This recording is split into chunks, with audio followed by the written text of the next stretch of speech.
Welcome to the meaty part of the curve, 30 minutes of fundamentals, tech, teaching, and talk. I'm your host today, Jeremy Bond, and typically I'll be here weekly with Kendra Brown, hosting a webisode featuring special guests, surprises, and straight talk about the day's instructional challenges.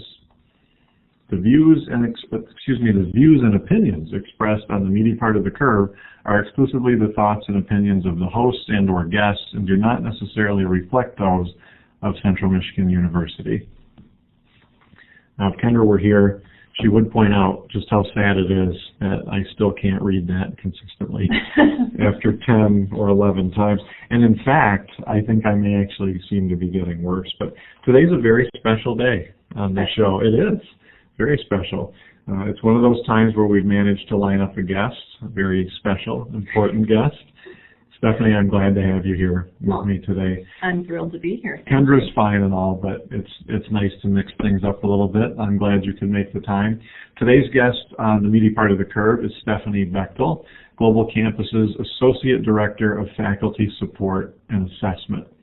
And I was thinking about how to introduce this just incredibly adorable slide. You're smiling ear to ear, and I was thinking there's probably hundreds of people that are important to you in this world, and I'd like to think I'm maybe on the top 1,000 lists, right? But this little grouping, we've probably got the three most important people in your world, right? Absolutely. Tell us who these folks are. Everybody gets to see pictures of my adorable kids.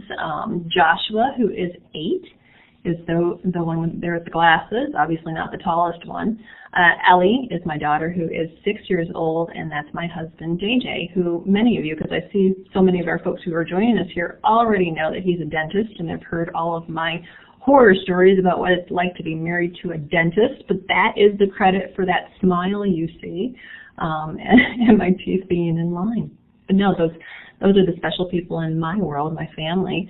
Although I do have to say that I see many people here with us today, including yourself, who are on my top 100 list. Ooh, nice. That's a big move up from where I thought I might be situated. You all do have really spectacular teeth. Oh, I remember. There's a lot of work and investment. I imagine one of my experiences growing up, the dentist told my father that I had a slight overbite, and of course, my parents asked, well, what could we do about that? And the dentist started describing all this process and said, if he were my son, I would do all these things. And on the ride home, my dad said, too bad for you. Your father's not a dentist.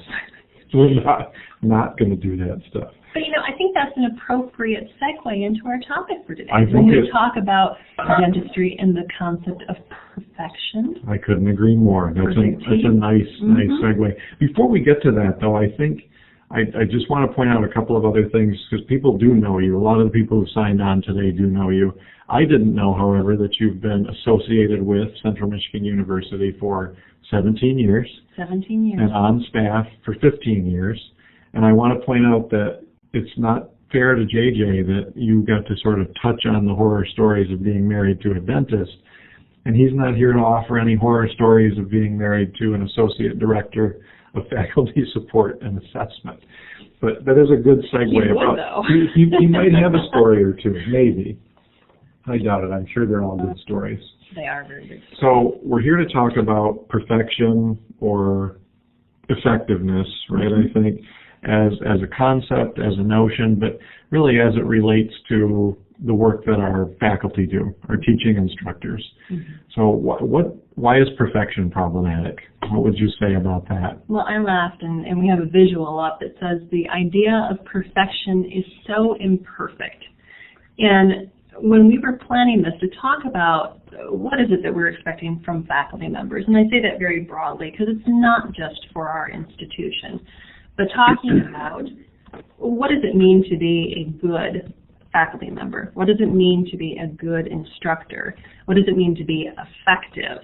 We jump to this concept of being perfect, but I like it that the idea of perfection is imperfect because, as we were talking about this, perfect is boring.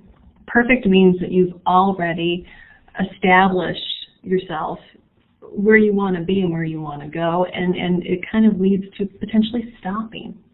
But when we look at effective instructors, I think that effective instructors are those who don't stop, those who keep searching, those who pay attention to what's going on in their classes, those who pay attention to their own professional and personal lives, who can bring that into the classroom in a way that's very rich for their students, and who can take advantage of the opportunities that they have for growing, continually growing. It's the concept of lifelong learning, and we're supposed to model that.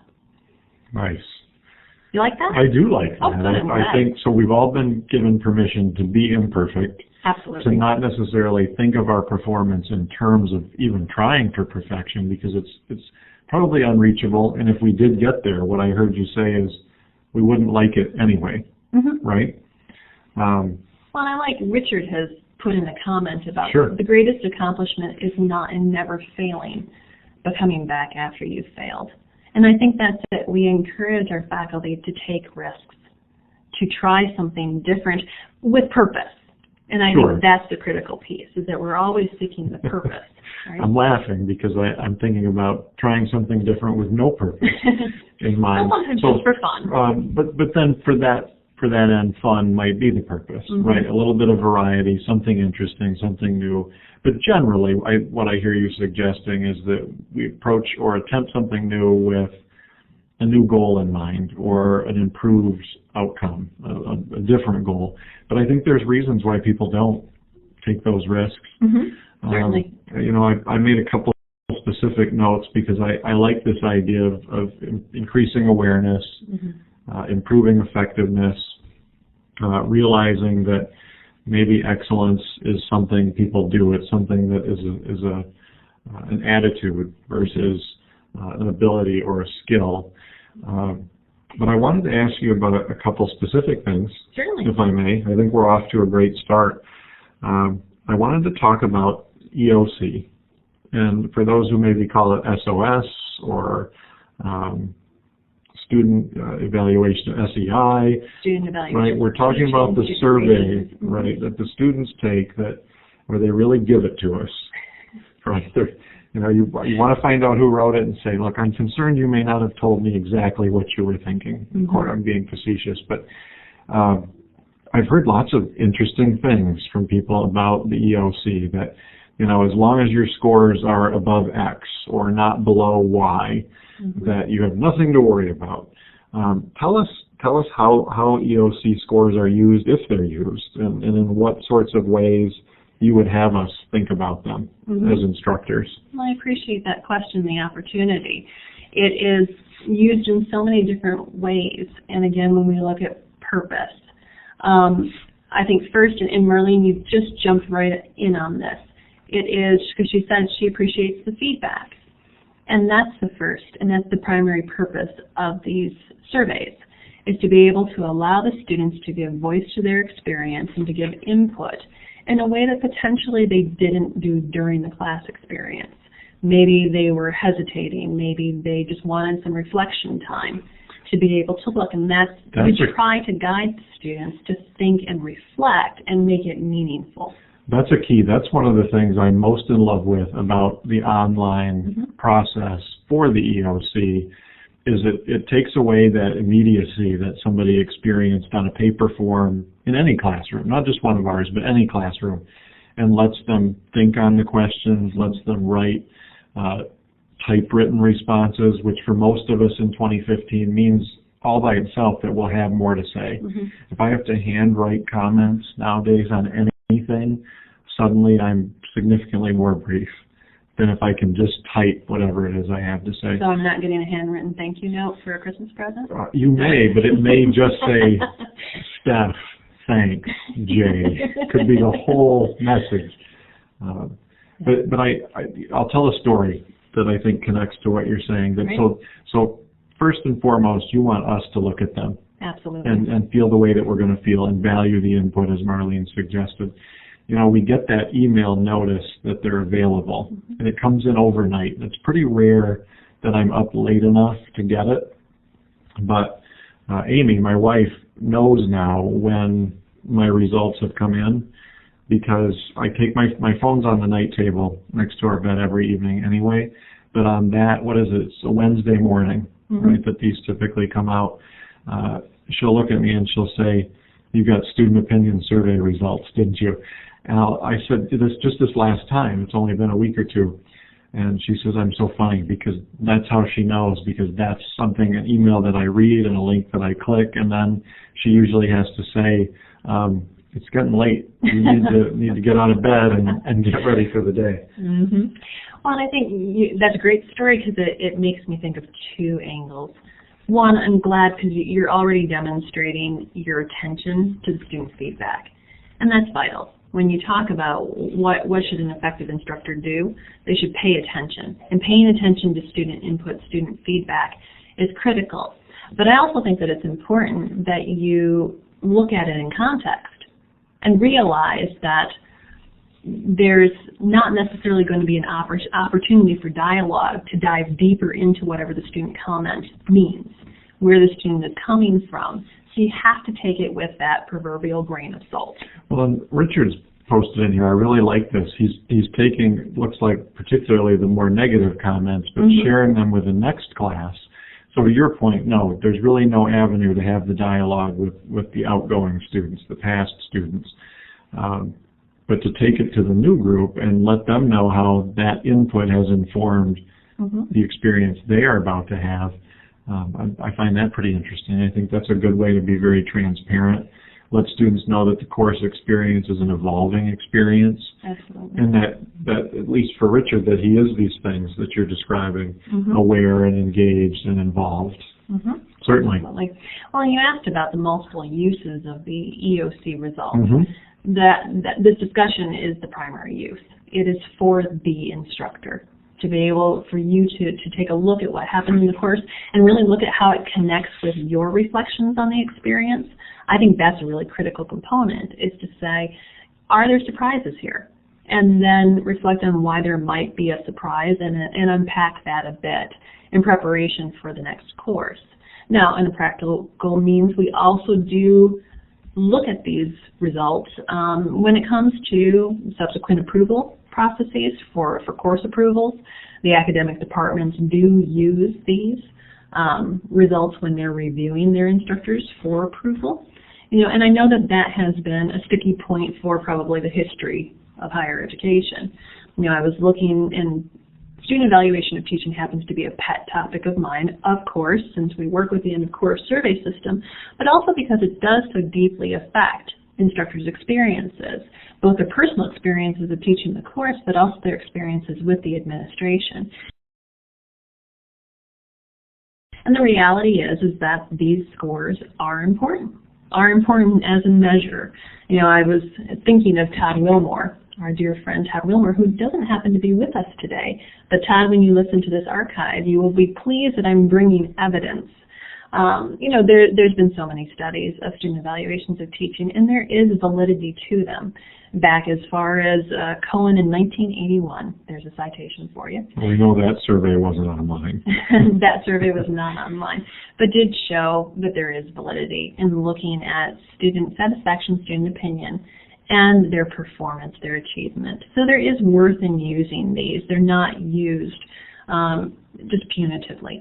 Well, I think if you'll allow me, that's a point I want to dig into a little bit more, because I think most of what I'd call myths around EOC scores, that there are maybe a segment of folks that think if my score in category A is less than a certain amount, they're going to cut me loose. I'm going to see no more contracts. And that's not really how the process works. I hope it's not how the process works. But no one what we know of that it, experience. it's not right. We have no cases to really point to where that's the case. But I'll, without sharing any names or details, I'm drawing the question from an actual interaction. Where someone more or less said, "Well, I'm worried about trying that because if the students don't like it and my scores go way down," and even sharing the thought with this person that you've been teaching for us for quite some time and you're doing a good job, and we're encouraged to experiment, to implement new ideas. So speak to us a little bit more about how we hope it's working. Right.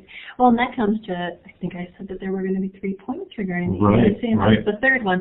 And many of you are familiar with this through your experiences with my office in faculty support and assessment and with Kendra's work, but that we also look at EOC results.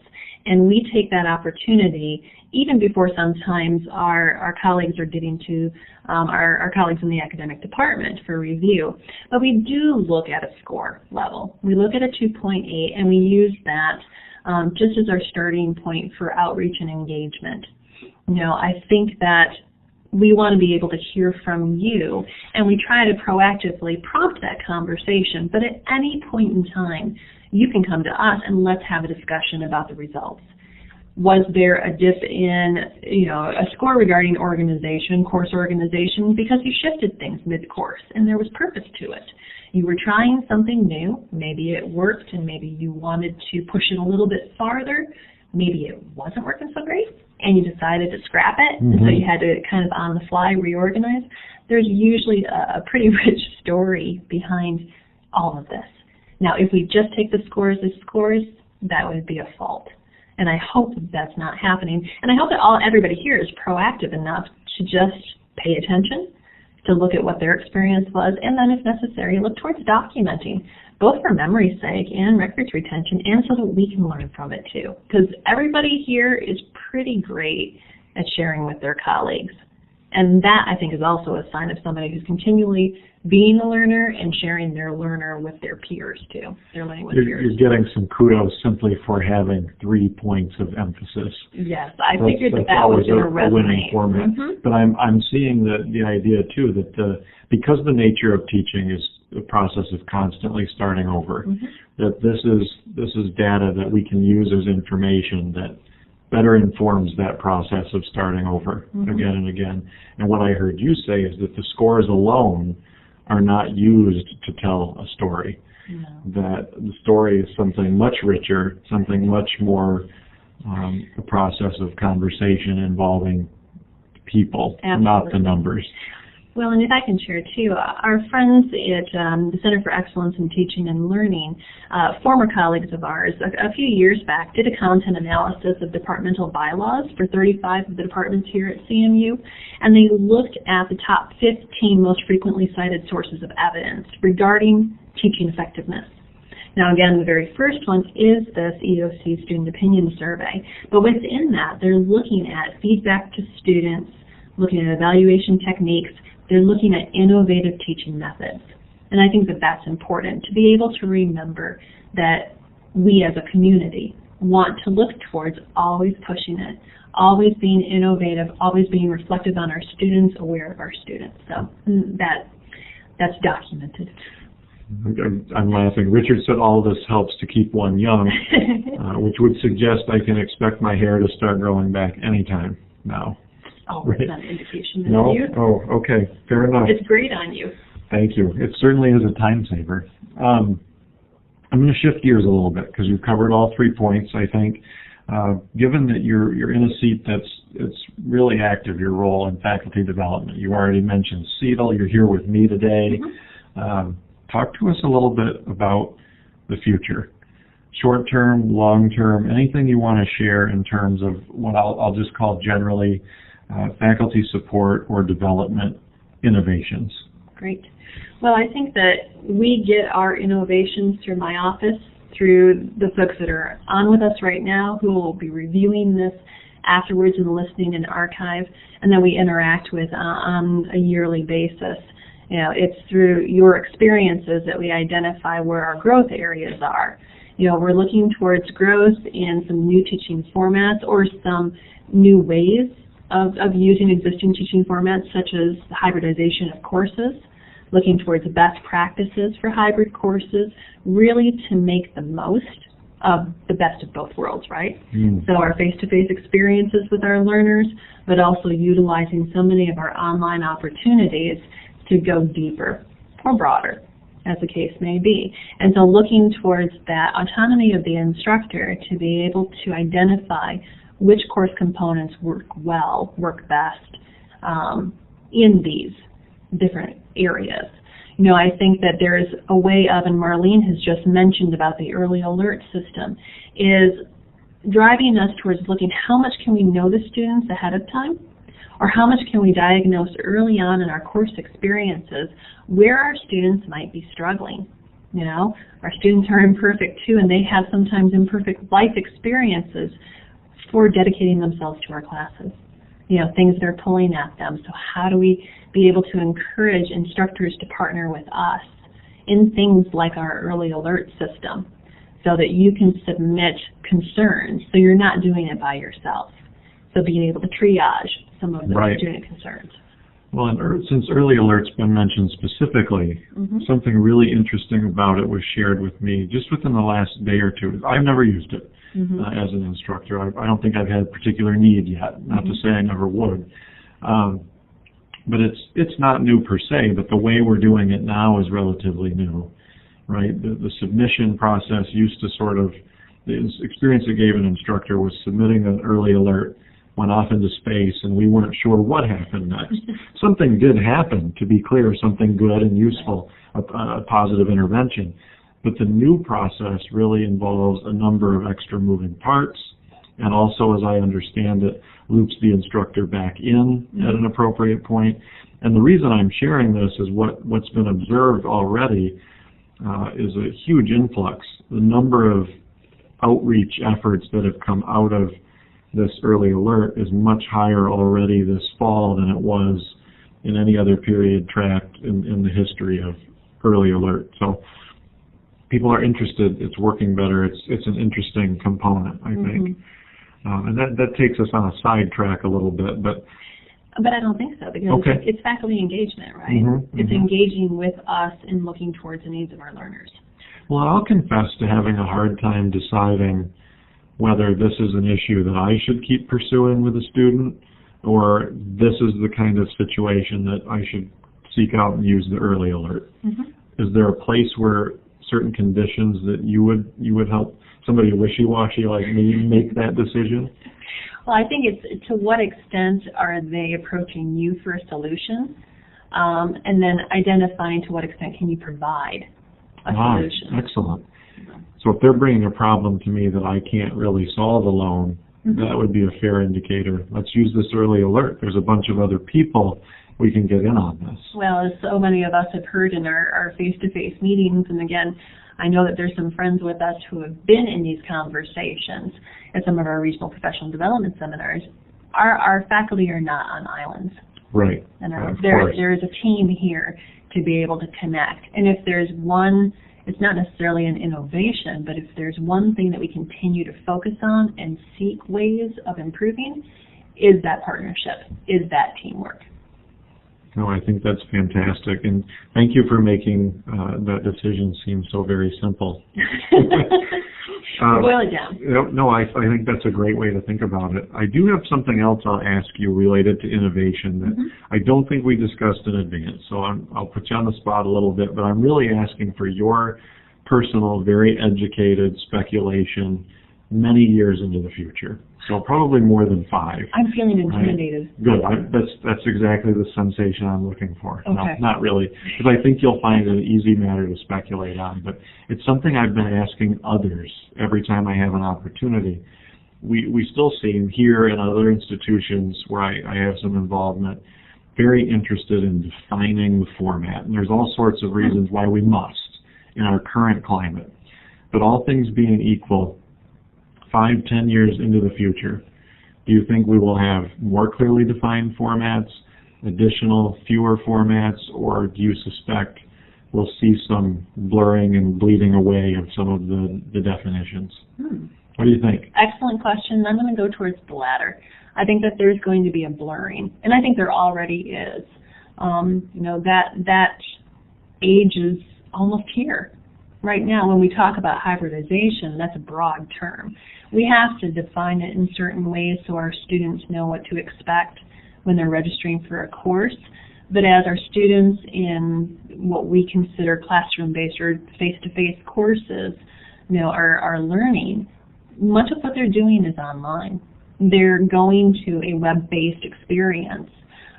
They're going through mobile device experiences, which even challenges our notion of online being sitting in front of a desktop computer or a laptop computer and engaging in a dedicated way in a, solid space. And now I'm thinking you're walking around your campus and you're looking towards updates on your course. You're doing searches, mostly usually Google searches or Wikipedia searches for information. But I think that concept of where and how, when is really going to get more fluid. You remind me, it was a few years ago now, but it was at a Blackboard World conference, and there were representatives there from District of Columbia's public school district system. Mm-hmm. And they were there to present a study where essentially all they had changed was to stop giving students physical textbooks and give students a device and an e-book. Mm-hmm. And this was years enough back that this was a pretty unusual idea to do with learners at this level with these devices. But the point of it, what they were able to show compared with previous groups who had only the physical book, was the when. Mm-hmm. When the students reported reading and engaging with the course content versus the shift to this e-resource on a tablet, suddenly, and they presented the data beautifully too, because they used visual color spectrums to show, and suddenly the amount of, the times and the amount of time students would spend with the course content exploded. Mm-hmm. It was too soon, they didn't have any actual performance information to share with us, although I would think that there's support for, in general, if students interact with the content more, they'll tend to perform better. I think that's why we encourage them to study, right? Mm-hmm. But this idea of fluidity brought that back to mind for me.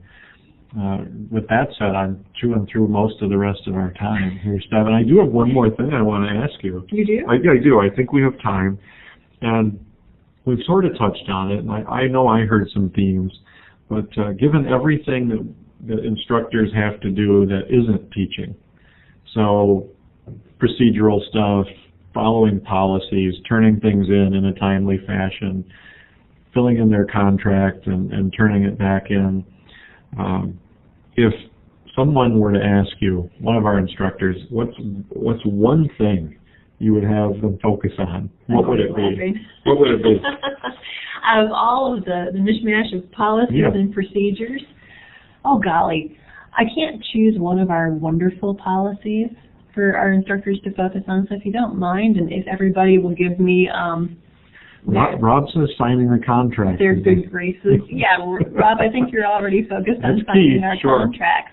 But we're asking for contracts electronically, right? Mm-hmm. I hope so. So paying attention to some of our needs for responsiveness and timeliness of response, I think, is always helpful. But I'm going to come back to, as we look at what do we want our instructors to do or to be, I would say attentive to the needs. And that's even within our policies. Our policies aren't made to make things difficult. We actually just want to ensure that your needs are taken care of. We're trying to be attentive to you and to our students' needs. So I think that making sure you're reaching out with questions, making sure that you are attentive to the needs and the requests that we make, that's going to take us all a long way. And I'm preaching to a choir here, because I know that our group here is very much so. Absolutely. And Marlene has mentioned, right, being aware that every single class is a different group. They're each truly unique. That speaks to some things Rob shared earlier. Mm-hmm. Absolutely. Well, Stephanie, I have just enough time left to do the two important things so that I don't disappoint Kendra. She will definitely scrutinize this particular webcast, I'm sure. I want to thank you. You were awesome. Well, thank you for the opportunity. Exceptionally well prepared, and this was really valuable for me. I'm definitely taking some things away as an instructor myself. So thank you. Well, and I've enjoyed the dialogue too that I know is running on chat, because this is what we want to see. When you talk about effective instructors, it's folks who are engaging with us and engaging with each other for how to make this a great experience. Well, and we'll see some of these folks again soon, I'm sure. Mm-hmm. And with any luck, we'll get Kendra back too. She's Yes, in we will. Indianapolis Thank this you, week Indianapolis. at a high school, national high school marching band competition. But meanwhile, you can get in on this today. The most important thing to remember is to keep calm and aim for the meaty part of the curve. Well done, Steph. Take care, everyone. Thanks, everyone.